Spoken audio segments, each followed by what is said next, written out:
So welcome to this Raggett College Year 2 Core Pure video on complex numbers using de Moivre's theorem to derive trig identities for cos of nθ or sine of nθ.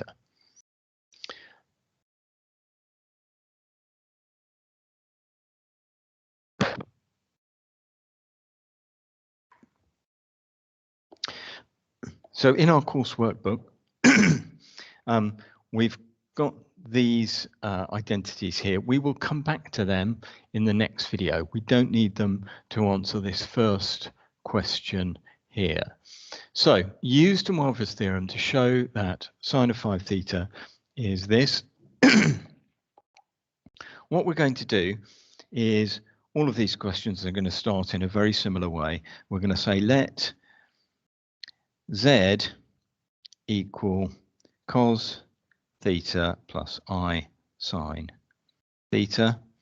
So we're just saying that z is a complex number written in its modulus R argument form.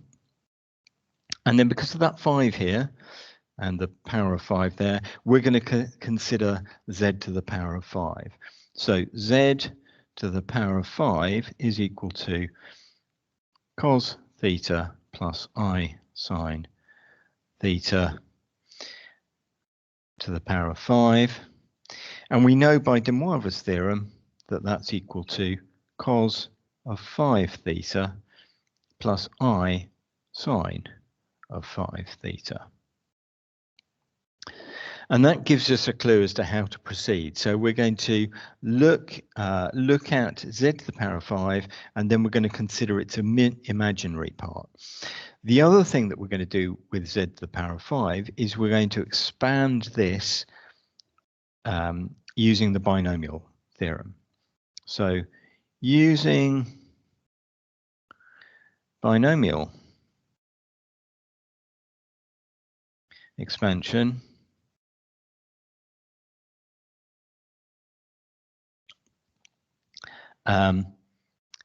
z the power of 5 is equal to, well, we need to expand all of this. So that means that we're going to get cos theta to the power of 5, so cos the power of 5 of theta, plus 5 cos the power of 4 of theta times that I sine theta, plus 10 cos cubed theta times I sine theta squared, plus 10 cos squared theta times I sine theta cubed, plus 5 cos of theta times I sine theta to the power of 4, plus I sine theta to the power of 5. Now we're going to simplify this, and then we're going to say that it's equal to this, and then we're going to consider the real and imaginary parts. So let's simplify this. So this is equal to, well, we've got cos the power of 5 of theta. And then the next one, let's just rewrite this in a slightly different order so we can see what are real and imaginary. So we're going to put the I at the beginning. So this is plus 5 cos the power of 4 of theta. 5i cos the power of 4 of theta sine theta. Here, when we square this, I squared is minus 1, so we get minus 10 cos cubed theta sine squared theta. Here, I cubed is minus I, so we're going to say that's minus 10 I cos squared theta sine cubed theta. I to the power of 4 is just 1, so this is just plus 5 cos theta sine the 4 of theta, and this is plus I sine the power of 5 of theta. Now, if we wanted to consider the, if we wanted to get a trig identity for cosnծ 5 of theta, we would consider the real part of this. We want a trig identity for sine of 5 theta, so we're going to consider the imaginary parts. So imaginary parts.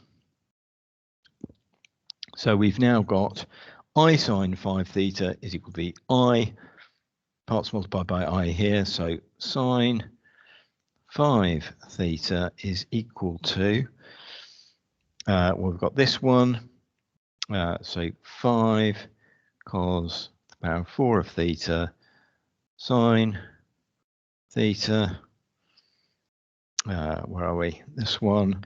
So minus 10 cos squared theta sine cubed theta plus sine power of 5 of theta, this one here. You notice that what I've done is I've taken the I out from both sides. So now we're getting there.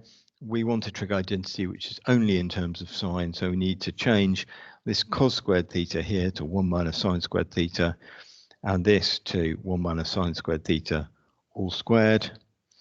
So we're going to say this is 5 times 1 minus sine squared theta squared times sine theta minus 10, 1 minus sine squared theta times sine cubed theta plus sine 5 theta.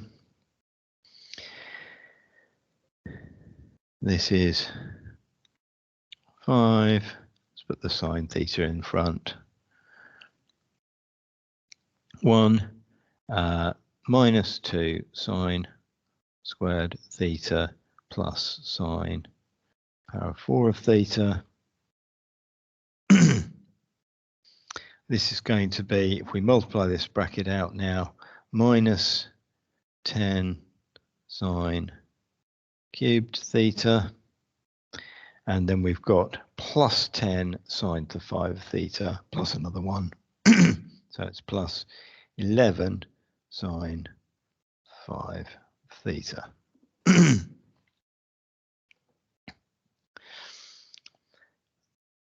You could multiply all these out and get individual terms, but I prefer to collect them as I do it.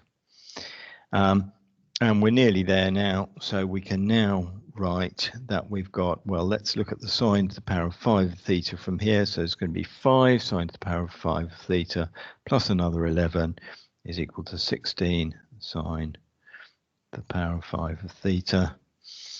Sine cubed theta, well, we've got minus 10 from here, so it's 5 times minus 2 times sine theta times sine squared theta. So minus 10 minus another 10, so minus 20 sine cubed theta.